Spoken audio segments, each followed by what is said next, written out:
ఎందుకంటే ఈవేళ first time ఈ పరిస్థితి వచ్చింది. అంతకుముందు వాజ్పేయి గారి టైంలో చంద్రబాబు నాయుడు గారికి ఈ పరిస్థితి వచ్చినా ఈ ఎక్స్పీరియన్స్ లేదు. నెక్స్ట్ వాజ్పేయి గారు ఈ మనిషిలా కాదు, ఈ గవర్నమెంట్లా కాదు. వాజ్పేయి గారికి మోడీ గారికి చాలా తేడా ఉంది. సో ఇప్పుడు మోడీ అనేటువంటి ఒక పెద్ద ఏనుక్కి అంకుశం పట్టుకునేటువంటి అవకాశం చంద్రబాబు నాయుడుకి వచ్చింది. అంకుశమేమో నితీష్ కుమార్, చంద్రబాబు నాయుడు మావటి.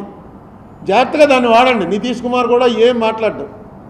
నితీష్ కుమార్ డెఫినెట్గా ఆయన స్టేట్ ఇంట్రెస్ట్ని బట్టి స్టేట్లో ఆయన మైనస్లోకి వచ్చే ప్రమాదంలో ఉన్నాడు కాబట్టి దాన్ని బట్టి పోతాడు ఆయన. మీరు చంద్రబాబు నాయుడు గారికి ఇంత అవకాశం వచ్చింది, నేను ఇది పెట్టినటువంటి ఏకైక కారణం చంద్రబాబు నాయుడు గారు ఆయనది కరెక్ట్గా వాడుకోవాలని. పవన్ కళ్యాణ్ గారు ఏదైతే ఆంధీ ఉన్నాడో ఆ ఆంధీ మళ్ళీ చిన్న తుఫాను పవను గాలి కింద అయిపోకుండా నిలబెట్టుకుని పార్టీ మెయిన్ జగన్మోహన్ రెడ్డికి కూడా అనేక సార్లు చెప్పాను నేను, చంద్రబాబు నాయుడు గారి పార్టీ చాలా బలంగా ఉంది, అందుకే ఆయన ఎదుర్కోవడం కష్టమవుతుంది. ఈవేళ మీరు పార్టీని బిల్డ్ చేసుకోండి. మీకు పార్టీ లేదు అసలు. మీకు జగన్మోహన్ రెడ్డి ఉన్నాడు, ఓటర్స్ ఉన్నారు, మధ్యలో వాలంటీర్స్ ఉన్నారు. వాలంటీర్స్ మీకు ఎందుకు వచ్చి ఓటింగ్ వేయిస్తారు? వాలంటీర్స్కి 10,000 జీతం ఇస్తానంటే 10,000 జీతం వాటికి సపోర్ట్ చేస్తారు. మీరు పార్టీ అన్నది ఈవేళ రాజమండ్రిలో కానీ మొత్తం ఎంటైర్ ఆంధ్రప్రదేశ్లో పార్టీ అనేది అక్కడ లేదు. అట్లీస్ట్ ఈ 5 ఇయర్స్లో పార్టీ బిల్డప్ చేసేటువంటిది ఇవ్వండి. నెక్స్ట్ స్పోక్స్మెన్లు పెట్టండి. స్పోక్స్మెన్లు పెట్టి ట్రైనింగ్ ఇవ్వండి. వాళ్ళు వచ్చి ఏం మాట్లాడుతున్నారు? బూతులా? లోక్సభ మన ఇక్కడ శాసనసభలోనూ బూతులే మాట్లాడుకుంటారు, ప్రెస్ మీట్లోనూ బూతులే మాట్లాడుకుంటారు. ఏం గౌరవంగా మాట్లాడుకోండి. ఇది ఏమన్నా సరిహద్దు గొడవలా?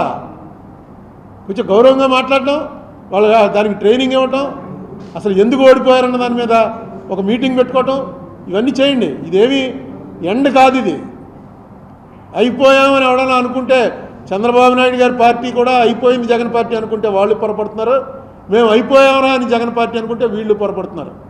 ఎందుకంటే ప్రజాస్వామ్యంలో ఇది అసలు 5 ఏళ్లకోసారి ఎలక్షన్ పెట్టడం గవర్నమెంట్ మారటానికే. ఈసారి మారటం అనేది చాలా మంచిగా మారింది.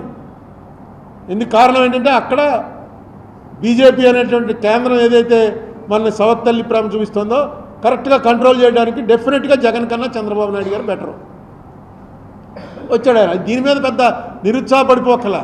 ఇంకా అటాక్లు జరుగుతున్నాయి. లీగల్గా వెళ్ళండి.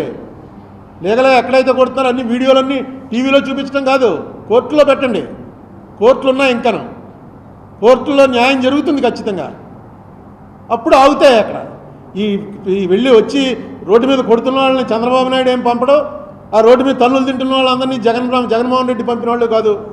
ఎక్కడెక్కడ ఏ గొడవలు జరిగితే నిన్న ఆ పార్టీలో ఉన్నవాడు ఈ పార్టీలోకి వచ్చాడు, ఈ పార్టీలో ఉన్నవాడు ఆ పార్టీలోకి వెళ్తున్నాడు. సో మీరు పార్టీ అంటూ బలంగా ఉన్నప్పుడు ఇవన్నీ కూడా ఆటోమేటిక్గా సర్దుమణుగుతాయి.